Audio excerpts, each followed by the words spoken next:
کیونکہ ساس کبھی ماں نہیں ہوتی۔ کہتے ہیں کوئی ساس کبھی ماں نہیں بن سکتی، ویسے تو وہ بھی ایک ماں ہی ہوتی ہے، لیکن اپنی بہو کے لیے کبھی ماں بن کر نہیں رہ سکتی۔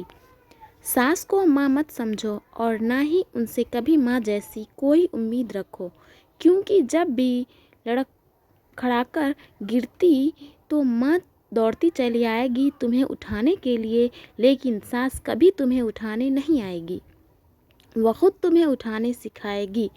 جب تم پر یا پریوار پر کوئی مصیبت آتی ہے تو ماں ہمیشہ آگے ڈال بن کر کھڑی رہتی ہے، لیکن ساس تمہیں آگے کھڑا کر کے ڈھال بن کر لڑنا سکھائے گی۔ تم صبح دیر تک سوتی رہو، ماں تمہیں کبھی کچھ نہیں کہے گی، لیکن ساس کبھی تمہیں سونے نہیں دے گی، وہ تمہیں وقت پر جگانا اور سترک رہنا سکھائے گی۔ تم کتنی بھی دیر تک دوستوں سے بات کرو، پورے دن فون پر لگی رہو، ماں تمہیں نہیں روکے گی، لیکن تمہاری ساس تمہیں ہمیشہ روکتی رہیں گی تاکہ تم ایک ذمہ دار انسان بنو اور وقت کی قدر کرنا سیکھو۔ سب سے مشکل کام ہوتا ہے پریوار کو سنبھالنا اور اسے جوڑے رکھنا۔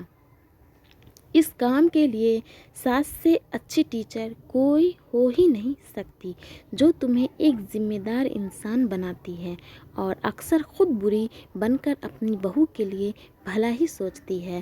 جس نے اپنی عمر کے کئی سال لگا دیے ہیں اس پریوار کو جوڑے رکھنے کے لیے، وہ ماں ایک ساس بن کر جب اس پریوار کی ذمہ داری اپنی بہو کو سونپے گی تو پہلے وہ اسے بہو کو اس کے لائق تو بنائے گی ہی۔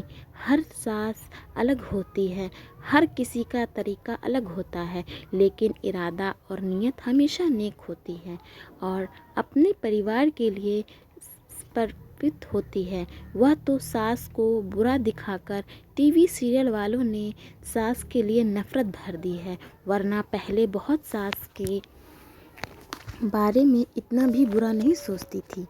جو بہو ساس کے ساتھ نہیں نبھا سکتی، ساس کو چھوڑ الگ رہتی ہے، وہ نہیں سمجھ پاتی کہ ایک بن ڈور کی پتنگ کو اکثر ہوا کے ساتھ جہاں چاہے وہاں اڑنا ہوتا ہے اور پھر ایک دن زمین پر آ کر گرنا ہوتا ہے۔ اگر جیون میں اونچائی کو چھونا ہے تو ہمیشہ اپنی ڈور سے بندھے رہو، جو تمہیں کھینچے گی، من چاہی جگہ نہیں اڑنے دے گی، لیکن تمہیں کبھی گرنے بھی نہیں دے گی۔